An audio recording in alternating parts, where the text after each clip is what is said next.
Hola mis queridos amigos, nuevamente con ustedes el Dr. Tigre, el que ronca en esta negra noche neoliberal sudamericana, que por lo menos ya tiene un pequeño viso de esperanza en Venezuela, donde por lo menos la Cruz Roja ha conseguido que las dos partes en conflicto, Estados Unidos con Guaidó y Maduro con Rusia, se den cuenta que hay que comenzar a deponer actitudes y entonces permitir la distribución de alimentos y suministros y de medicinas de manera apolítica, es decir, sin pretender que un grupo utilice estos recursos para llegar al poder. Ustedes saben que política se diferencia de democracia, eso quiere decir de una manera democrática. Política es cuando un grupo quiere utilizar todo, las armas, las medicinas, la influencia, las relaciones internacionales, el poder, cualquier forma para llegar, las elecciones, para llegar a ser poder. En cambio, democracia es cuando la comunidad se reúne y en grupo, en consenso, toman decisiones y procuran que la riqueza, el poder y los conocimientos sean distribuidos. Esa es la diferencia entre política y democracia. Bueno, en Venezuela se han puesto por lo menos un primer paso de acuerdo a las dos partes para la distribución de los alimentos y de las medicinas. Un segundo paso es que conseguir que Estados Unidos retire las sanciones y que las dos partes se den cuenta y decidan cómo se puede utilizar los recursos que son de Venezuela y que fueron incautados por Estados Unidos de manera que esos recursos ayuden a la población a salir de la crisis humanitaria en la que se encuentra.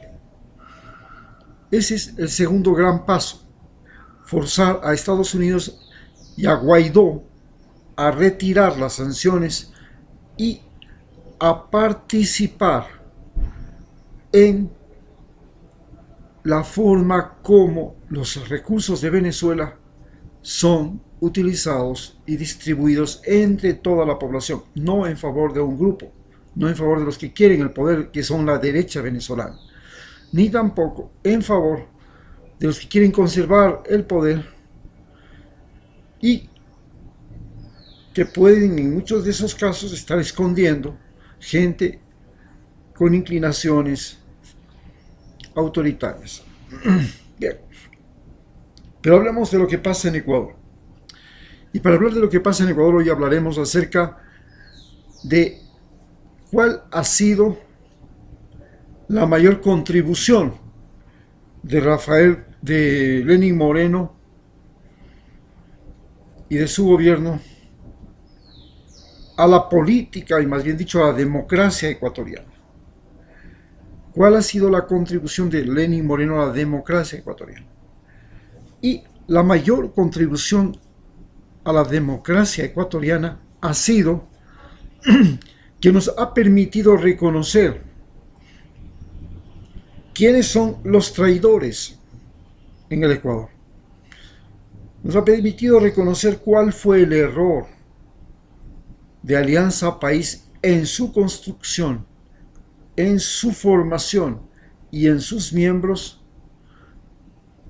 que llevaron a ese país, a ese partido a ser la cuna más grande de la historia de traidores, asambleístas, el mismo vicepresidente, y ahora tenemos al prefecto del Guayas, traidor, y al alcalde de Quito, también traidor.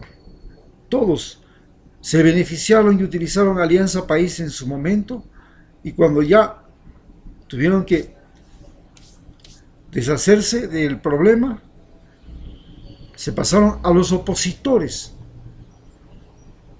Esto nos revela el problema educativo y moral que tenemos en Ecuador, del cual hablaremos en la charla inmediata. El segundo mérito, además de señalarnos y de hacernos ver quiénes son los traidores, hemos visto también quiénes, y hemos alcanzado a descubrir quiénes son los colaboradores con los traidores, quienes incentivan, quienes se acoplan con los traidores. Y ahí tenemos a los partidos políticos, a muchos abogados y leguleyos, a muchos sabidos que se han sumado para tratar de dar y de aprovechar la oportunidad. Esto se nos hace evidente porque vemos el Consejo de Participación Ciudadana como la mayor evidencia de cómo los oportunistas, los sabidos, los que parecen neutrales, caen como pirañas sobre el cuerpo herido de lo que fue Alianza País y de lo que fue el gobierno de la Revolución Ciudadana. Son pirañas. Y así formaron y crearon un Consejo de Participación Ciudadana que a su vez creó un Consejo Nacional Electoral, una Corte Suprema, un Consejo Constitucional, un sistema de control. El gobierno de Lenín Moreno nos ha permitido reconocer ahora a ese tipo de pirañas. En tercer lugar, este gobierno de Lenín Moreno nos ha permitido reconocer el verdadero rol que cumplen los grandes medios de comunicación del Estado y lo peligroso que puede ser que el Estado sea el propietario de medios de comunicación. Porque cuando el Estado es el propietario de medios de comunicación, estamos hablando de los canales incautados, estamos hablando de Ecuador TV, el nuevo presidente tiene en sus manos una herramienta para manipular a la población. Esto nos señala que los medios públicos no pueden ser parte del Poder Ejecutivo. Tampoco pueden ser parte del Poder Judicial, ni tampoco pueden ser parte del Poder Legislativo. Inclusive, podríamos decir que sí podrían ser parte del Poder Judicial. Pero se ha creado un nuevo poder en el Ecuador que se llama el Consejo de Participación Ciudadana y Control Social. Este sistema que controla que todas las personas y funcionarios del Estado y todas las acciones del Estado sean correctas, debería ser el que maneja los medios de comunicación junto con las universidades. De tal manera que si alguien quiere sacar una radio, quiere sacar un canal de televisión, este está sometido a ser parte del poder de control.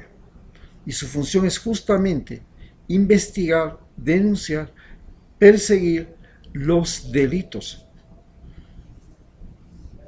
Es decir, lo mismo que hace la función judicial.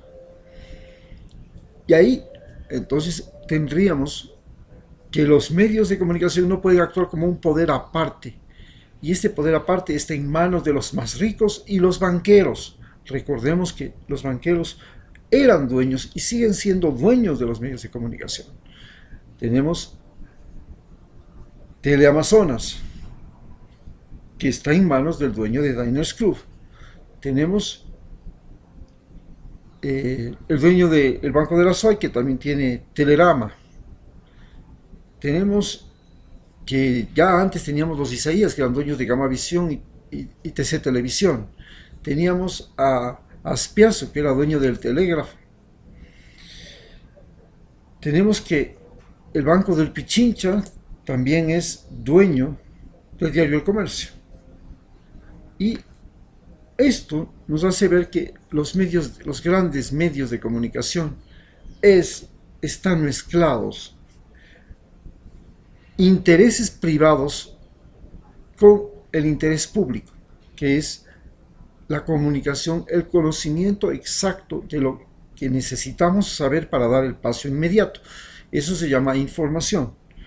Es diferente del conocimiento que tenemos que tener para tener una visión de futuro, es decir, una profesión, un trabajo de todos los días, que eso se llama estudio académico. Bien, en esta función, Lenin Moreno nos ha permitido reconocer cuál es el verdadero rol del telégrafo, el comercio, Diario La Hora, Teleamazonas, Ecoavisa, RTC, TVC y casi todos los canales, los grandes canales y los grandes medios de comunicación, inclusive los medianos.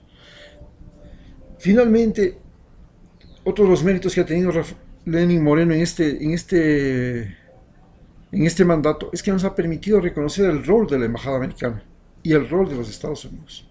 Hemos visto cómo el embajador norteamericano ha intervenido y ha hecho presencia en las mesas de votación. ¿Qué tiene que hacer un embajador de un país extranjero en las mesas de votación de otro país? Hemos visto que trae los voluntarios del Cuerpo de Paz, que es una escuela de formación de espías que tiene Estados Unidos, que tiene el Departamento de Estado de los Estados Unidos. Antes el Cuerpo de Paz era parte del Pentágono y después pasó a ser parte del Departamento de Estado. Y tiene la función de estudiar y acercarse a la vida más íntima y personal de los campesinos y moradores de los barrios pobres de un país, para no proponer cambios y traer alternativas de solución a ese conflicto y a esas dificultades de vida que tiene esa gente, sino para saber cómo controlarlos. Bien, nos toca ahora que también nos ha revelado el rol fundamental que tiene el Fondo Monetario Internacional. Nos ha revelado que el Fondo Monetario Internacional es un organismo controlado por los Estados Unidos y controlado por la Comunidad Económica Europea. Recordemos que el Banco Mundial tiene un gerente que es siempre norteamericano y el Fondo Monetario Internacional tiene un gerente, un director que es siempre un europeo y que tienen por finalidad crear deudas en los países para que estos países no se aparten de su rol. Si es un país como Ecuador, que su rol ha sido ser proveedor de materias primas y de mano de obra baratas, las dos, el Fondo Monetario Internacional le presta al país dinero para que no abandone ese rol y siga siendo un proveedor de materias primas y mano de obra barata. Es decir, siga sirviendo como país de saqueo. Cuando nos presta dinero y se larga el gobierno, nosotros seguimos pagando. Prestar el dinero a un gobierno es mejor que prestar dinero a un cliente en un banco, porque cuando el cliente del banco muere, se acaba la deuda. Pero si el Fondo Monetario presta dinero a el gobierno ecuatoriano, que es prestarnos a todos los ecuatorianos, nuestros hijos, nuestros nietos, nuestros bisnietos siguen pagando la deuda adquirida. El Fondo Monetario Internacional ha tenido, sin ningún escrúpulo, la bochornosa condición de prestarle dinero a Lenin Moreno para que apenas $3.500 sepamos dónde van a ser utilizados. Y ahí también con dudas, que van a ser en infraestructura y obras. Y los 6.500 de libre disposición del presidente, que él dice que lo va a hacer en obra social. Recordemos que fue y se entrenó durante toda su vida como vicepresidente en cómo robar haciendo obra social, bajo el principio de que a caballo regalado no se le mira el diente. Entonces las operaciones las hacían fundaciones, la colocación de audífonos para la mejora del oído, que se llaman los implantes cocleares, también lo hacían fundaciones, habiendo la posibilidad de hacerlo en hospitales del Estado. No se hizo. las sillas de ruedas, las camas, los colchones antiescaras, todo eso era parte del negocio que ahora vemos se traduce en una vida ostentosa y opulenta del presidente. Nos queda por último, nos ha revelado quién es Lenín Moreno, quiénes son los miembros de su familia, quiénes eran y qué han pasado a ser los miembros de su familia, y quiénes eran y quiénes han pasado a ser los miembros de sus mejores amigos. Y vemos que era una familia modesta, que ahora vive una vida de jeque árabe, con paseos, con vajillas de lujo, con comodidades, con todas las facilidades, con una vida encantadora. Esto es lo que nos ha enseñado Lenín Moreno y esta ha sido su mayor contribución durante su mandato. Muchas gracias.